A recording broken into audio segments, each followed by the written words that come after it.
Alright, so this is my aquaponics system. It is the first one I've ever done. It was fun. It was a challenge.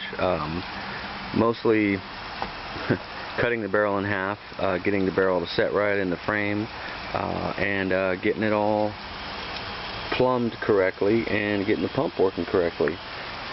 Say the most challenging part has been balancing the outflow with the outflow, or the inflow on the ball valve with the outflow from the bell siphon. It's something that you kind of just have to play with depending on the size of your tank, the gallons per minute or hour of your pump, how many head is the distance that the water has to travel up to its outflow point, and the size of your grow bed. I've been playing with it for about a week now, just balancing it out. I finally filled the bed up today with the lava rock, the medium, and everything seems to be working perfectly. It's cycled about 20, 30 times since I finished it this morning, and everything's looking good. Okay, so basically what I did is I took a 55-gallon drum and I cut it in half lengthwise. The approximate dimensions of the drum were 37 high and 23 wide as far as the diameter of the barrel. So each section is approximately 37 long by 11.5 deep. It's very important if you use this type of barrel, when you cut it in half, you make sure that you do not cut through the bung. Okay? Don't cut through that. If you do cut through that, you just ruin the barrel. Make sure you have at least one bung, if there are two, on the bottom of each side of the barrel. You can use this as a secondary drain if you need to. Let's see what else. The frame itself is approximately 26 left to right. The way we're looking at it now, 37 front to back, and 40 high. It's basically just 2x4s. Once I finish transplanting and making sure that everything is working correctly, I will cover the outside with either cedar or redwood or something, so it looks nice, and so my wife doesn't yell at me for putting another crappy thing in the backyard. The pump, basically, it's a it's a Lang 3400 1/20th of a horse RPM fluid pump. I got it from work. A lot of people might not have access to something like this for free. You can buy one. Depending on the style you get, these go for anywhere from $120 to $180. You can start off with something as simple as a $30 submersible aquarium pump from Walmart. It's up to you, entirely within your budget. I use all 3/4 inch PVC. Some places I've reduced it to restrict the flow, where I have, this used to be a carbon bed filter, but I've since changed it out for just a straight cloth and medium filter. All it needs to do is just filter out some of the solids before they enter the actual impeller housing for the pump. As you can see, the water is kind of dirty because I put the new lava rock in this morning. This will filter out in probably about 6 or 7 more hours. It'll be almost crystal clear by the time I get up tomorrow morning. But as you can see, the water here is crystal clear. So it's being filtered. It just has to turn it several times. I would say the most challenging part of this was not just cutting the barrel in half and figuring out how to do that correctly, but if the barrel has been used and reused and used and reused, it's not going to be a perfect cylinder. It's going to be kind of cocked a little bit. So you have to take that into account when you go to put it into your frame. Once you put water and rock and medium in it, everything will sort of level out. So don't be freaked out if when you get it all framed out and squared up and then you set it on the ground and it's empty and one of the legs is not touching the ground. That'll all balance out. I had the same problem. The second most challenging part was balancing the inflow from the pump with the outflow of the bell siphon. because I'm using such a, I guess, a high-powered pump, it's restricted a good amount right now. It's probably cut down to a third of its max output. But because I'm using such a high output pump, I had to put a ball valve in here to restrict the inflow, because my outflow is only a ½ inch. So the tank would fill up and stay full at max inflow, and it wouldn't drain fast enough. So that's something that I've been playing with for about a week off and on. It's been a challenge, but it's also been fun at the same time. My outflow is simply a bulkhead fitting with a ½ inch OD, or ID I should say, to a ½ inch T, another 12 inch ½ inch nipple that I cut in half, and then you can't see it right now, and I'm not going to hang my camera over the water, but underneath, on the underside of the pipe, there are holes drilled, 6 per side, and once the water starts draining out, it pours into the tank and aerates the water, and it cycles about, I'd say 4 to 5 times an hour, maybe even 6. I haven't really clocked it this morning since I put the rock in, but it does it several times an hour, which is great, because you want to turn your tank at least 3 times an hour so that any ammonia that you have is being moved through your filter medium into your lava rock, where your bacteria growth is going to break it down into nitrates, or nitrogen, fish or plant food. Like I said, this is my first one. This is the first video I've made of it.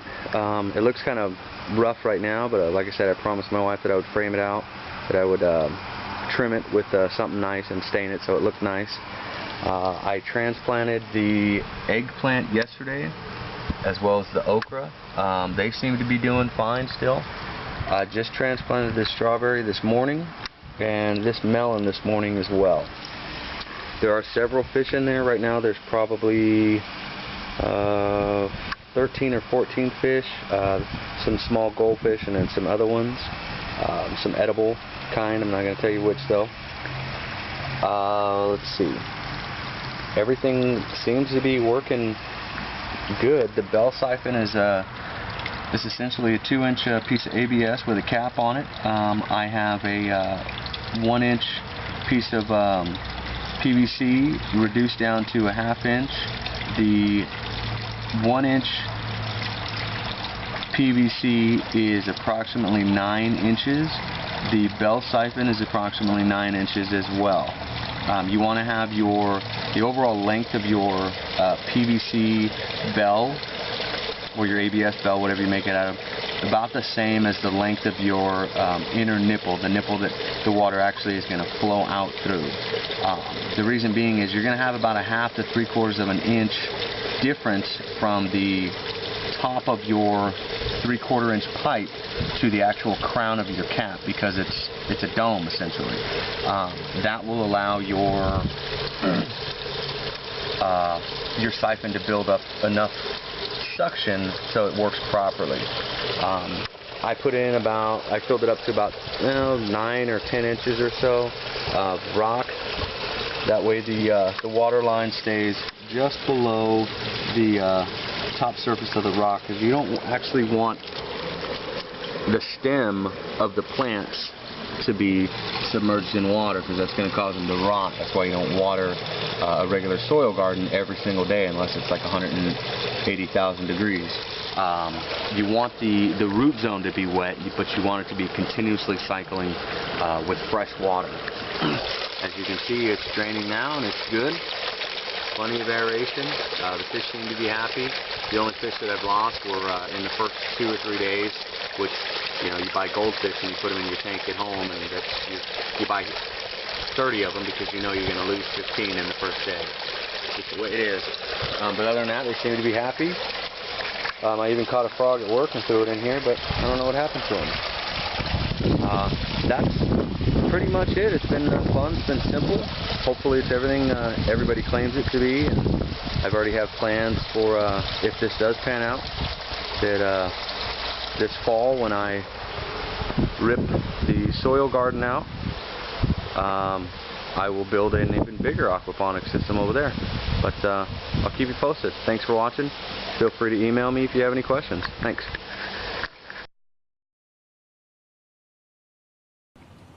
So this is my aquaponics system.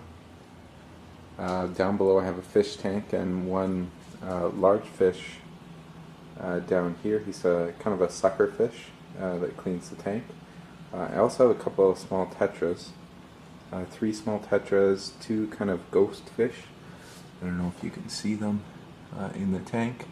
And then inside this piece of wood there's actually 3 loaches, clown loaches, so the yellow ones with the white stripes. Up above is where my plants are growing, and right now I'm just growing mint, so that's the only thing I'm growing. I found that I did grow some lettuce, and I was actually growing a tomato plant, but because I only have one light source on top, when the tomato plant started growing too high, the ones down below weren't getting enough light, so I found that I would only grow, you know, one type of plant at a time. So right now I'm doing mint, and you can see it's growing. I've already cut a lot of them because they've grown too big. So it's kind of nice, and it's taken over the whole system. This actually started from one plant. The starting plant is over here, down there. Then it kind of expanded, and since then I've actually taken some snipping or clips, and I've actually replanted them as well. So there's one back here that I've replanted, and it's doing really well as well. Now the way this system works is it is an ebb and flow system. So from my tank I have a pump down here, so it sucks up the water. That water goes down into a canister. So that comes down at the base. There is a canister which then pumps the water back up into my system where I'm growing my mint. And in here it's just a bucket with some rocks in it. So these are just the pebbles. And what happens is it fills up with water. Once the water reaches a certain height, it starts flowing down this tube, in the tube back into the tank. And so it does fill up. You can see the water's rising right now, and it will reach a certain point. If I open this up in here, it's actually a bell siphon that I'm using. So what happens, I'll just pull this off. What happens is it reaches a certain height, and then the water starts flowing down the tube.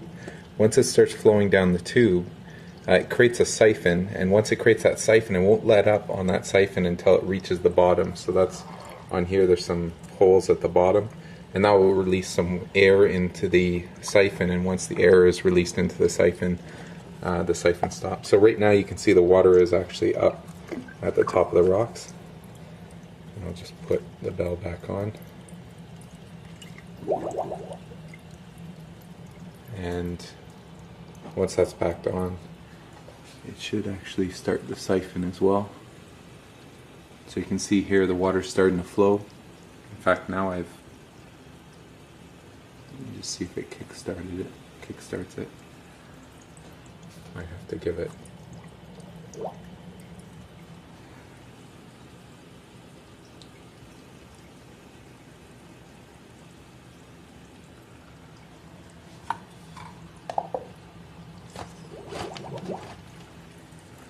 So here you can see the siphon has started, and it's going down. Now we'll do this automatically, and if I go in the back here, you can see it's just pushing into the back into the tank down below. And the other thing that this is beneficial to the tank, it does push out the bubbles as well, so it kind of aerates the water. I do have kind of a little bubbler over on the side as well. And so the water's draining. Well, I'll record one whole cycle here. Now, a couple of things that I noticed with the bell siphon, at least, is I did start to put little holes at the top. So here I put a little air hole because I found sometimes it wasn't releasing the siphon. And the other thing down here is I found it was really good to put this elbow in because that kind of kick starts the siphon as well. So if it's just a straight tube going down, sometimes I found that the siphon didn't start up. So it did stop, so you can see here there's no water going through, and so that means that the water is actually filling up in the bucket. I don't know if you can see that line of water that's slowly going up, and then once it reaches a certain height, I'll go down here to the tube.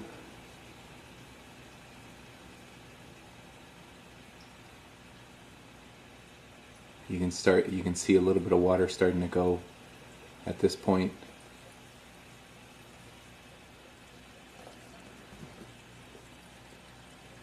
And then it starts getting a little bit faster. And then eventually it will kick in and it will just start sucking all the water out.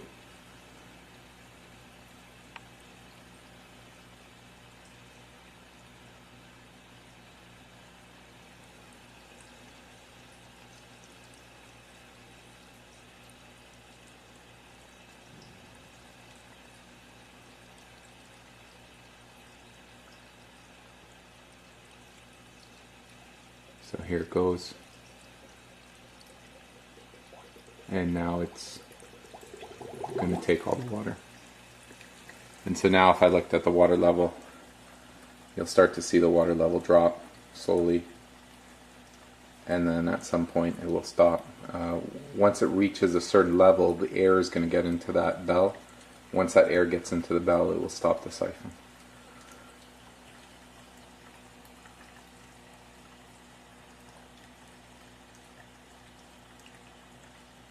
And that's how my system works.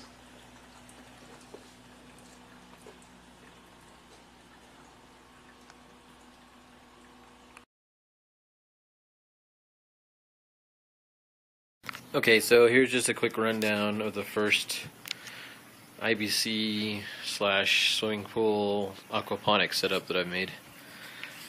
I just finished most of this yesterday, and so it's not quite cleared up yet from having a little bit of stagnant water, but basically here's the IBC with the top cut off of it. Actually, technically this is the bottom because the top is going to be the garden bed that goes on top of it, on top eventually. Here's some plumbing. Basically, this part right here is the drain, and then this part right here is the filler. And these are just some PVC that I put on here to keep from cutting myself on these sharp edges.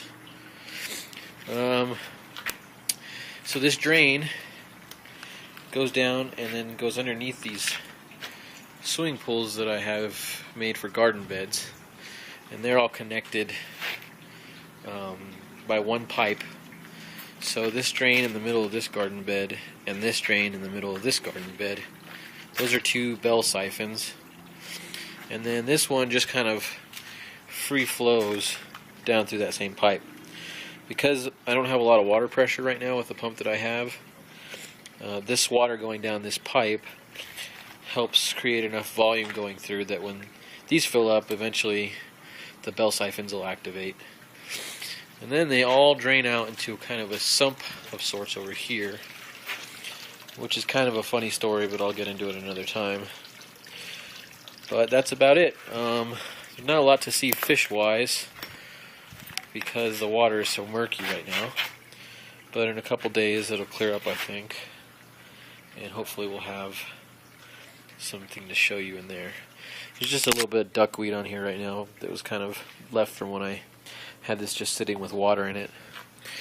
But if you notice this little pool over here off to the side, this is just extra water I have on standby in case I have to add water to the system. I don't want to use just fresh water from the hose because it's too chlorinated for the fish. And then this one is another reserve that I have, also holding water in case I need to add some to the system. Eventually this will get on top of here and be planted with plants as well, but I haven't figured out how to do that just yet. I think this nice herky piece of plywood is going to go on top and provide the support that I need, because that thing is heavy, probably a couple 100 pounds with water and gravel in it. So that's where I'm at. Thanks for watching. Okay, I'd like to demonstrate here what we've done with our aquaponics system in using the minnows or mosquito fish, Gambusia offens. This entire aquaponics system has turned into a mosquito-eating system. So if I move these little flats, this is oriental greens right here. I'm going to move them out of the way so you can see what's underneath.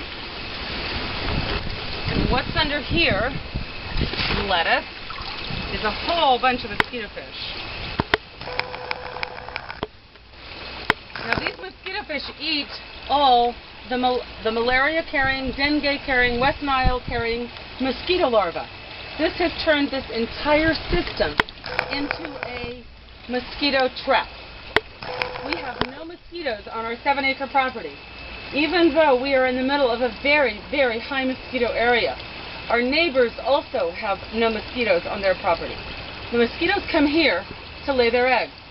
There's lots and lots of water, which looks like an ideal place to lay eggs to mosquitoes. But instead of the larvae hatching and living in this still water, this still fresh water, the larvae are eaten by mosquito fish.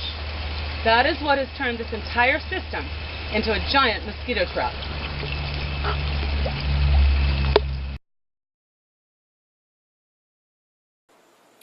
Good evening. This is Chaplain Ian Perry from the Missions of Love.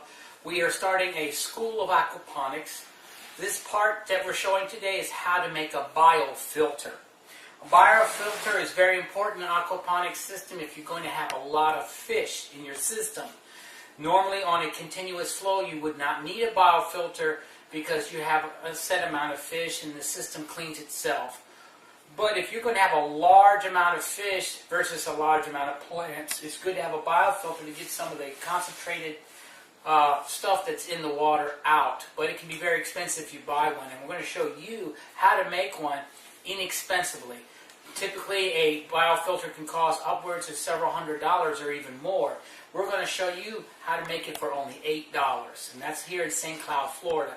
The prices will be dependent upon where you're from. But let me show you what you're going to need. First thing you're going to need is media material. We're using screen material like you would find in your windows of your house. You can use plastic. You could buy a whole bunch of plastics and use it, sponges or anything. But for today, for simplicity and cost purposes, we're only going to use some screen material. You're going to need scissors. You're going to need a kitchen faucet sprayer holder. This is what you would find in the sink. You would have your sprayer would be in there and you would spray your dishes and put it in here. It's very inexpensive. You only need 2 of them. So we got 2. You need a screwdriver, 10 sheet metal screws. Any size will do. Just don't get the smallest. You don't need the largest. I recommend getting galvanized because you don't want them to rust. Also, you're going to need an air pump. You can get an air pump at any plant store, pet food store, Walmart. Find a used one. You could probably find one in Craigslist or somewhere. Of course, what comes with the thing is the air stone. I'll explain why you need that. And then you have here just a typical tub. This is an 18-gallon tub. They do sell them at 10 gallons. They cost about the same, which is about $5 to $6 for this tub. This is the actual filter. Last 2 things you're going to need is, got this. This holds 2-liter bottles. Got this free. You get it from your Publix. Just ask them for a holder or go near the trash bin if they're throwing one away. You get that. This here is a filter for an air conditioner. We're just going to put a second filter there for the media. You don't really need it, but we're just going to do that. And this is very inexpensive. Water flows through it. If you do use anything, make sure it's free of chemicals. It's imperative because you will kill the fish. This is all you need to have a biofilter. Now I'm going to go here and explain how to make it from step by step. And I'm going to make it in front of you. I'm just not going to show you one and that's running, and then you're going to have to decide yourself how to make it. The first thing we do here is we know that we're going to have to screw down the top. So I'm going to put that aside for later. First thing I'm going to do is, if you look here, I've got 2 holes that I already pre-drilled. When you find the device, whatever you use to go through the holes, it should look like this. So you have to push it through here. It has a clamp on the other side. As you can see here, it gets closer, and the plastic is between, and it closes it and clamps it here so no water will get through. If you want to put a little bit extra sealant, you can put some silicone in there, but it's not really necessary. When I was in Haiti, they didn't sometimes use things like this, so you're going to have to improvise to do it the cheapest way you can. Now what I did here is I drilled 2 holes, I placed that in. What's going to happen is, actually I'm going to do it this way. As you notice, I put this here, I put it here. What I'm going to have here is from the aqua system, the water is going to go in here on the bottom. I want it to go to the bottom, and as it goes, the water is going to be forced through the medium material to filter it, and it's going to come out here, and I will put this one in. And as you can see, it doesn't take very long to build this whole device. In fact, when I use it, the very first time I use it, I'm going to try not to use any silicone or anything of any kind, because we're trying to show you how to use it quickly and easily. Now, next step, very important. We're going to take the air filter that we need. You get what I did here is I just pre-punched a hole here. If you can see, there's a little hole just big enough for the hose to go through. But it's above the water line here. I don't want it below, I want it above. It's because I don't want any water to drip out for going out of there. So there, I got it in. Now what I'm going to do here, it's very important, I put the stone in there, very technical here as you can see. I place it in the bottom, just like that. Now, I have it just laying there on the bottom. This is where this comes into place. I put it upside down. See, the air hose is going to be underneath it. If I put the air hose here and the media sits on top of it, it's not going to let it work right. The bacteria needs to grow and it needs oxygen. That's the reason you're using the air hose. Now you can get a cheaper, inexpensive air hose. As you notice, I just placed it at the very bottom. That's what it looks like. This is almost completely done. The air hose gives oxygen to the system so the bacteria will grow and everything, and so the biofilter works as a biofilter should. Now, as the water comes in the bottom, I'm going to show you how I made this. I took some screen and I cut it like this. There's no set length, it's how much you want it. And I'm going to make it into a knot. Just a little knot like this. You don't want it drum tight like that because you want all the surface area you have to be visible. So let's undo this one. I made it a little too tight to show you. When you do it, just do it nice and loose. And then you fill it in. And you fill it to pretty close to the top. I pre-made these so we don't have to sit here and do that. Let me show you. As I fill it in, this is so simple. You just put it in here. You can push it down a little bit. There we are. And I will show you what it looks like when it's full. As you notice, this is what it looks like. Very simple. Now, if you want to use the green scrubby pad that I showed you, I would put this like this. Okay, water can still flow through it. As you notice, make sure this is not occluded or closed like that. You want it underneath it. So what I did here, to make it simple, it breathes, so it's like a two-stage filter. Notice it's like that, no chemicals. Water's going to be forced through it, come to the top. Now, notice this hose here hooks to the water pump. Now, I do recommend this. When you do make this in such a way that you doesn't use a lot of power. And the thing that I do recommend is solar energy. This whole system here uses very few watts. You can use a solar cell, so you're not using any electricity wherever in the world you may be. Next, the top. I put the top on, but as you notice, the water's going to go in here and come out here. If I don't secure the top, what's the first thing that's going to happen when I fill it with water? It's going to pop up, water's going to be everywhere. So what we did, we took the screws like this. We have a hex screwdriver. You can use a regular screwdriver, whatever size screw. I do recommend a screw about this size here. The package says this was a number 10 5x8 screw. Just, you don't have to stick to a certain number screw. I do recommend putting, as you see right here, I'm just going to do this. You just put in a hole. If you look closely, we put a screw here beside the handles, right here. And I did these other two here. Now, if for some reason the hole will get messed up because it is a sheet screw, you can definitely put it in front of you when you do it. You can make the holes in a different spot if you need to, so you don't have to go buy another container and start all over. There we are.